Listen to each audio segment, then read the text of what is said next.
안녕하세요. 나무아카데미입니다. 이번 시간에는 고3 6월 학평 국어 독서 전통적 PCR과 실시간 PCR의 원리와 특징, 지문 분석 함께 지문 함께 보도록 할게요. 1993년 노벨의 화학상은 중합효소 연쇄 반응, 즉 우리 지금 이 글의 핵심 제재라고 할 수 있겠죠. PCR을 개발한 멀리스에게 수여된다라고 이야기하며 화두를 던지고 있었습니다. 이 PCR을 통해서는 염기 서열을 아는 DNA가 한 분자라도 있으면 이를 다량으로 증폭할 수 있는 길을 열었기 때문인데요. 이러한 PCR에는 4가지 필수 요소가 있다고 합니다. 첫 번째 주형 DNA, 그리고 프라이머, DNA 중합 효소, 그리고 4종의 뉴클레오타이드, 이 4가지가 반드시 필요하다고 하는데요. 여기서는 이러한 것들이 각각 무엇인지 개념을 설명을 해주고 있었습니다. 먼저 주형 DNA란 무엇이냐면 시료로부터 추출하여서 PCR에서 DNA 증폭의 바탕이 되는 이중가닥 DNA를 이야기한다고 합니다. 그리고 이러한 주형 DNA에서 증폭하고자 하는 부위를 바로 표적 DNA라고 한다고 합니다. 이때 프라이머는 그러한 표적 DNA의 일부분과 동일한 염기 서열로 이루어진 짧은 단일 가닥 DNA를 일컫는 말인데요. 이러한 이종의 프라이머가 표적 DNA의 시작과 끝에 각각 결합한다고 합니다.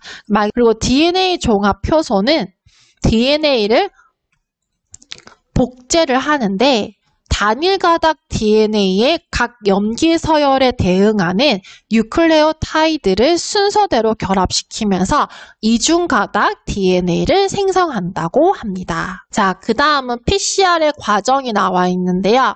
이 PCR 과정은 첫 번째, 열을 가해서 이중 가닥의 DNA를 2개의 단일 가닥으로 분리하는 것으로 시작된다고 합니다. 네, 즉 2개의 가닥으로 이루어져 있던 DNA를 각각 하나씩 분리하는 것으로 시작을 하는데요.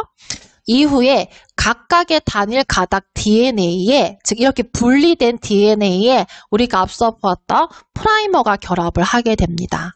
이렇게 결합을 하게 되면 DNA 중합 효소, 즉 DNA를 복제하는 것이죠. 이 효소에 의해서 복제가 되어서 다시 2개의 이중가닥 DNA가 생기게 되는 것입니다.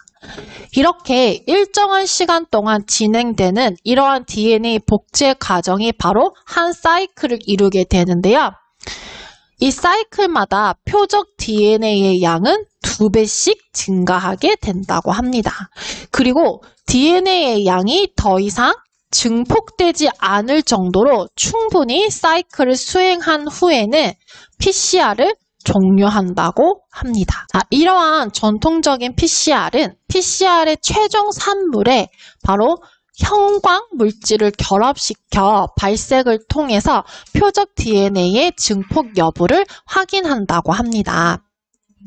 네, 이것은 바로 전통적인 PCR에서 이 표적 DNA가 증폭을 여부를 확인하는 방법이었는데 이것은 바로 모든 것이 끝난 최종 3차 확인을 할 수 있었습니다. 이러한 PCR 시료의 표적 DNA 양도 알 수 있는 실시간 PCR이라는 획기적인 개발로 이어지게 되는데요. 이런 실시간 PCR은 전통적인 PCR과 동일하게 PCR을 실시하지만 사이클마다 발색 반응이 일어나도록 해서 누적되는 발색을 통해 표적 DNA의 증폭을 실시간으로 확인할 수 있습니다. 바로 전통적인 PCR과 차이점인데요. 실시간 PCR에서는 바로 표적 DNA 증폭을 실시간으로 확인할 수 있다는 것이었습니다. 이를 위해서는 실시간 PCR에서는 PCR 과정에 발색 물질이 추가로 필요한데요. 바로 2가지가 필요합니다. 이중가닥 DNA 특이 염료 또는 형광 표식 탐침, 이 2가지가 필요하다고 하는데요. 먼저 이중가닥 DNA 특이 염료는 이중가닥 DNA에 결합해서 발색하는 형광물질이라고 합니다. 이때 새로 생성된 이중가닥 표적 DNA에 결합해서 발색하기 때문에 표적 DNA의 증폭을 알 수 있게 해준다고 하네요.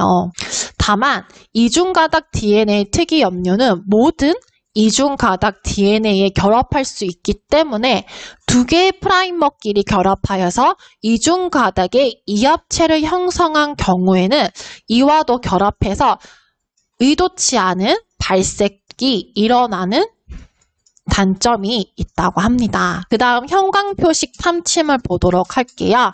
형광표식 탐침은 형광물질과 이 형광물질을 억제하는 소각물질이 붙어있는 단일가닥 DNA 단편인데요. 표적 DNA에서 프라이머가 결합하지 않는 부위에 특이적으로 결합하도록 설계된다고 합니다.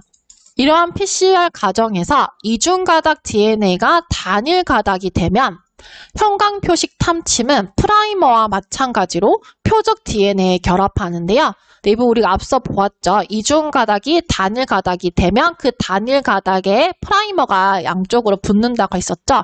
그것처럼 형광표식 탐침도 프라이머처럼 이렇게 표적 DNA와 결합을 하게 됩니다.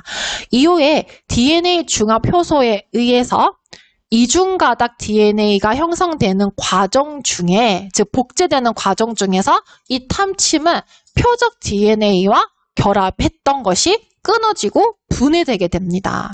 이때 탐침이 분해되어서 형광물질과 소각물질의 분리가 일어나게 되면 이때 비로소 형광물질이 발색이 되며 이로써 표적 DNA가 증폭되었음을 우리는 알 수 있게 되는 원리였습니다. 네, 이렇게 형광표식 탐침은 표적 DNA에 특이적으로 결합하는 장점을 지니지만 상대적으로 비용이 비싸다는 단점 또한 있었습니다. 이렇게 실시간 PCR에서 발색도는 바로 증폭된 이중가닥 표적 DNA의 양에 비례하게 되는데요.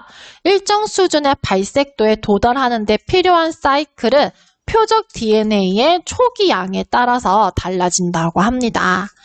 사이클의 진행에 따른 발색도의 변화가 연속적인 선으로 표시되면 이때 표적 DNA를 검출했다고 판단하는 발색도에 도달하는데 소요된 사이클의 값을 바로 CT 값이라고 한다고 합니다. 그래서 표적 DNA의 농도를 알지 못하는 미지시료의 C값과 표적 DNA의 농도를 알고 있는 표준시료의 CT값을 이 둘을 비교하게 되면 미지시료에 포함된 표적 DNA의 농도 또한 함께 계산할 수 있다고 합니다.